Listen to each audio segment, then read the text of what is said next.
Welcome back to the discussion of laws of motion. In the previous session, we have discussed the first law of motion, and let us recapitulate the things we discussed. We had an idea about inertia of motion, the different types of inertia of rest and motion, and we talked about the first law of motion also. First law of motion gives a qualitative idea of force. Okay, now before we go to the second law of motion, we need to have an idea on what are the factors on which force needed to stop a moving body depends upon. Stop a moving body or to start a motion. The factors on which force depends upon, we need to understand. For that, let us try to understand this with a small example. Suppose we have a moving truck. It's having mass capital M. It's moving with a velocity v, and another small car, it's having mass small m and moving with same velocity as that of the truck. So for which one we need to apply more force to stop? For the truck which is having greater mass, we need to apply more force. Now if we consider the same truck, two same trucks having same mass, both are having mass capital M.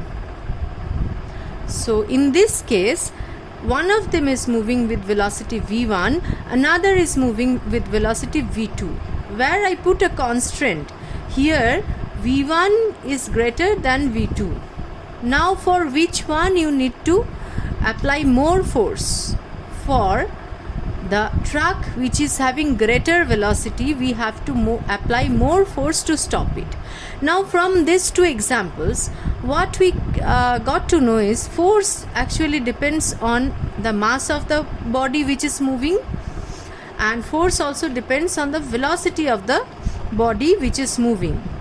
So now in the second law, we want to measure want to have a quantitative idea of force. So with this preliminary idea, we will try to explore.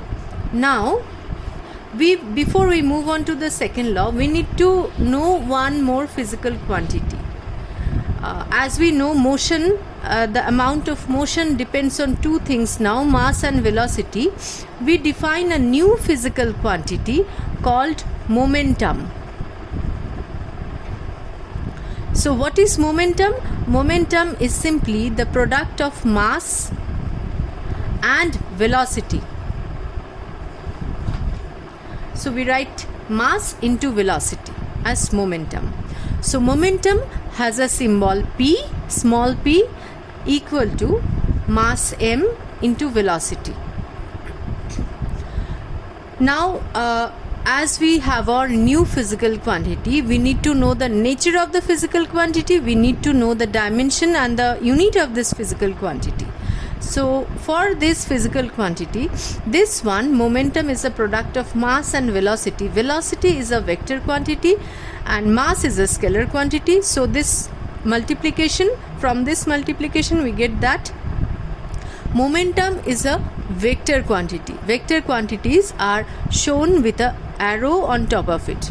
They are shown with an arrow on top of it. So momentum equal to mass into velocity. Now what will be the unit of momentum?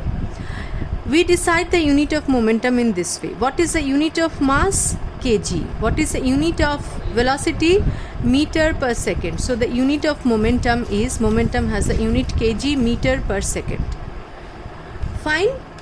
Now we need to understand one more thing after this. So after we define momentum, so let's say a body is moving, a body of mass m is moving with an initial velocity u, and after certain time it attains a velocity v.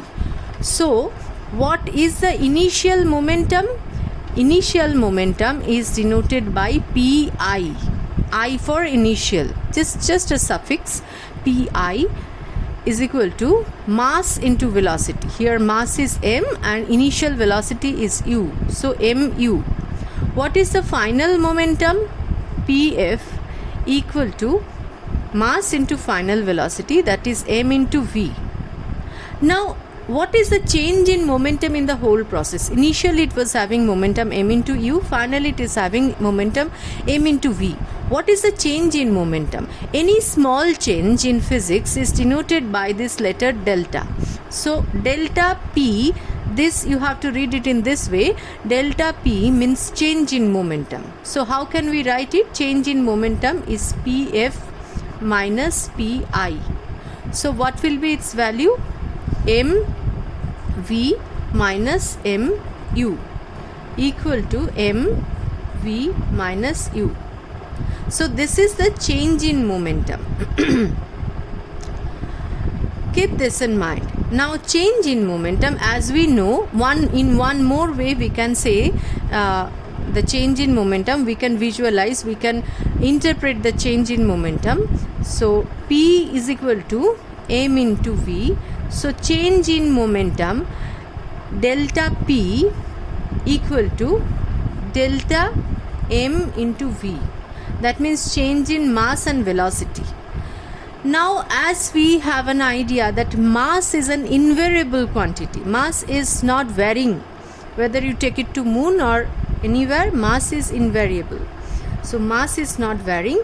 So as there is no change in mass, we take it out and write m delta v. Now I would like to add one point here. We are saying that mass is varying. Now do you know that when a body attains a very high velocity nearly equal to the velocity of light, the velocity of light is denoted by the letter c, and c has a value, c is the velocity of light, c has a value 3 into 10 to the power 8 meter per second. So when a body attains a velocity which is nearly equal to the velocity of light, then there is a relativistic increase in mass. Relativistic increase in mass. So when a body's velocity changes from u to v and v is nearly equal to c, then this mass is not invariable, in this case the mass is varying. So this condition, change in momentum is equal to mass into delta v, this is applicable only when velocity is much less than that of the velocity of light. Okay, so delta p, change in momentum, is equal to mass into velocity when velocity is much less than that of light. Please keep this in mind. So we have an idea what do you mean by change in momentum. Change in momentum is equal to mass into change in velocity. Now we want to find out the rate of change of momentum. How much the momentum is changing in unit time. So let us consider this thing.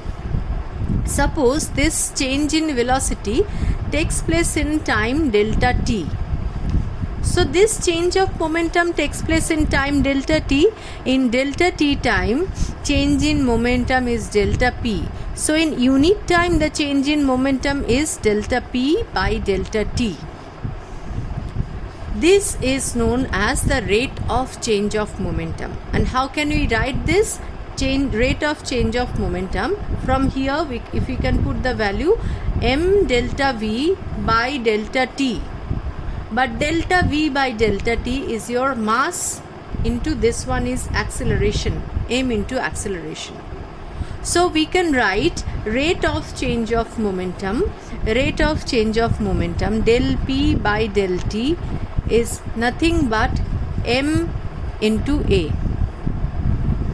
Now we are ready to discuss the second law of motion. So second law of motion, I would just tell you the statement of second law of motion. Newton's second law of motion gives a quantitative idea about force, and it says, second law of motion statement says, the rate of change of momentum of a body, is directly proportional to the applied force.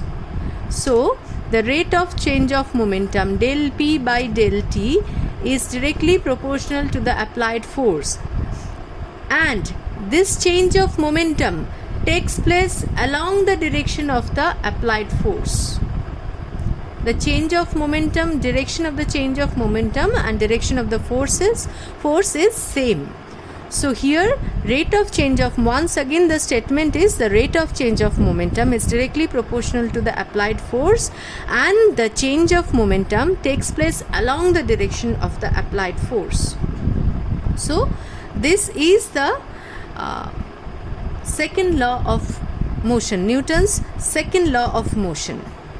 Now your task is, your assignment for today is, from this statement try to prove F is equal to M into A. Okay, just write the answer and submit the assignment of today by tomorrow. Thank you. Next day we will discuss the graphical representation of this equation and the third law of motion. That's all for today.